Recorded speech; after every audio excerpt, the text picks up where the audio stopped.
Now the work of the week. This week, you will begin Splunk Fundamentals 1. Now, I know it says 1 and 2, but this is one way that I'm going to check to see who's paying attention and who isn't. As of right now, you can do Splunk Fundamentals 1. I am working with Splunk to get Fundamentals 2. But for now, you should only be able to do Fundamentals 1 right from their site. If you just Google Splunk Fundamentals 1, you can sign up and do Splunk Fundamentals 1.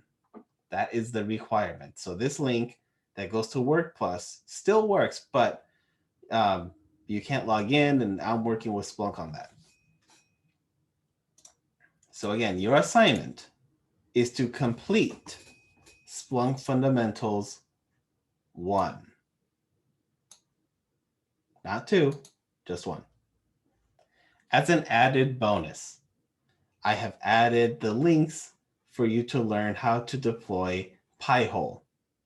Pi-hole is a great tool that's free that you can use as your DNS server that'll help you do things like block out ads, the majority of ads, and you can leverage to do things like whitelisting and blacklisting domains as you find more.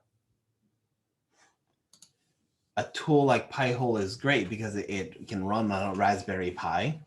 So it's a very low power system, but it's strong enough that it can provide a layer of security to your network. Like, for example, it can do DNSSEC.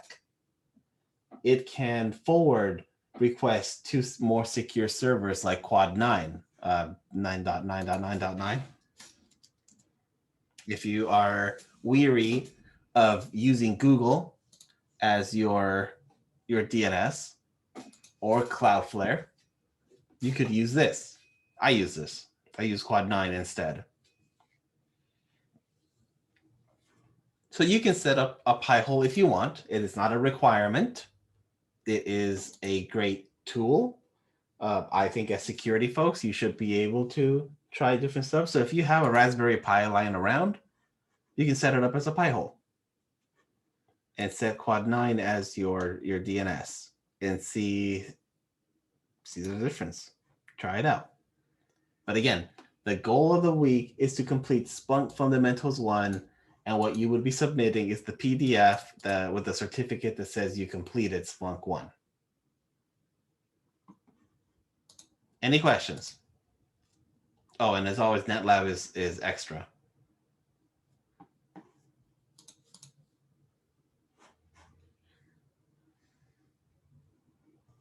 If we took the Splunk 1 course for CIS 194, are we supposed to do it over again? No way. Okay. Hopefully you still have that certificate. So, yes, I believe I do. So then just slap it in there and you are done, my friend. All right. Sounds good. Why? There is no way I would make you suffer redoing that if you've already done it before. That's just mean. Prime time for me to be able to catch them some assignments, some bad or kind of falling behind on. So exactly. Use your time wisely. Yes, if you have done Splunk Fundamentals 1 in any of my other classes, just put the PDF in there and you'll be done. Then move on to, if you've fallen behind, use the week to catch up. If you are all caught up, I mean, feel free to take 5 or jump to the next module. That's all up to you. Sweet, that I am done for the week. Good.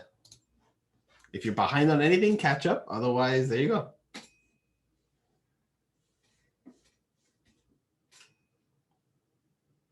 Great question.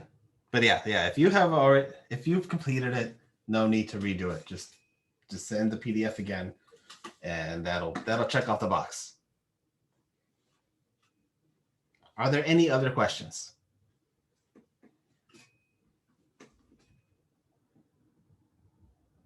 So the only question I have is, I have no experience with the Raspberry Pi, and I'm actually considered buying one just to kind of mess around with. Do you have any suggestions on something I should start off with, just as for beginners, I guess? Um,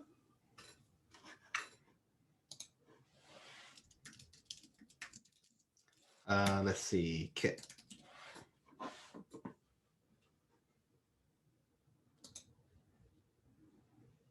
There are different kinds, and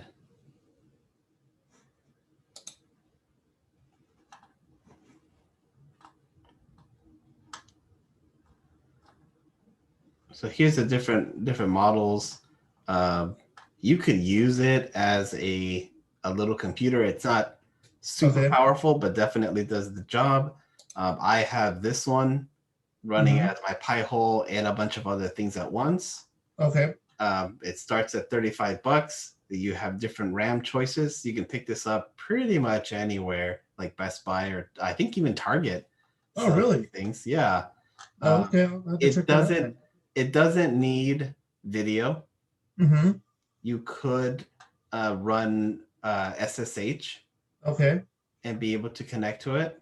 You Mm-hmm. can if you want, but you don't have to. It does need a micro SD card, and that serves as its hard drive. Okay. The Pi 4 is USB-C powered. The Oh, Pis nice. 3 and down are the micro USB. Mm-hmm. This is the first one that comes with USB 3. Oh, wow. So again, that if that matters to you, Oh. and honestly, using something like this one, Mm-hmm. you could install a Pi-hole on it and use it as that. Okay. And I'll that would definitely be a very easy way to start. It is got it. not I'll hard at definitely all to install Pi-hole on an SD card and then just add it in there and boot to the thing. And the process is a piece of cake.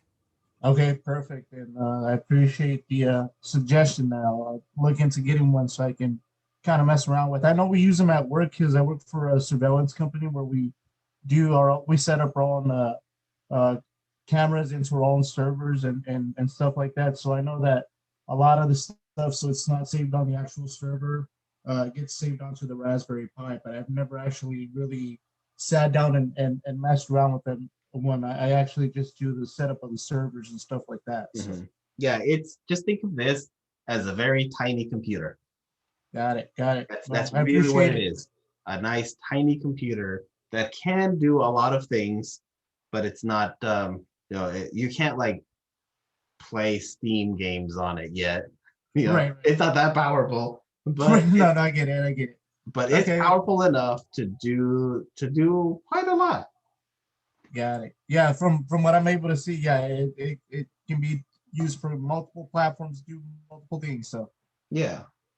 awesome. I appreciate the time to explaining that and walking me through the site. Yeah, no problem. And if you start working on it, you get stuck, just feel free to ask questions in Discord, and I'm sure there's folks like myself and others who've played with them, and we'll help you out. Okay, awesome. Very much appreciated.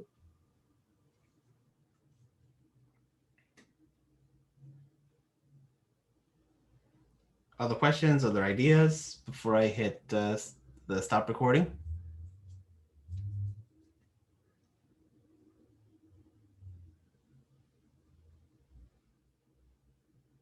Okay, then I'll stop the recording and the stream.